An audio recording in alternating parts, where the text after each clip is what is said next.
ભરૂચ જિલ્લામાં anti corruption બ્યુરોએ સપાટો બોલાવ્યો છે.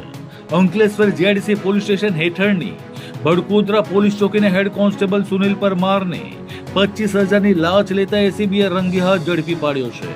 મળતી માહિતી મુજબ ફરિયાદીના વેપાર સંબંધિત બેંક એકાઉન્ટને સાયબર ક્રાઇમ બ્રાન્ચ દ્વારા ફ્રીઝ કરવામાં આવ્યું હતું. આ એકાઉન્ટ અનફ્રીઝ કરવા માટે હેડ કોન્સ્ટેબલ સુનિલ પરમારે ₹25,000ની લાંચની માંગણી કરી હતી.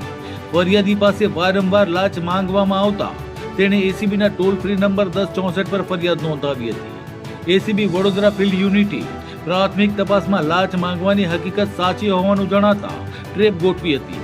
વાલિયા ચોકડીથી ભરૂચ જતા માર્ગ પર આવેલા પાટીદાર રજવાડી ટી સ્ટોલ પાસે આરોપીએ ફરિયાદી પાસેથી ₹25,000ની લાંચ સ્વીકારી હતી.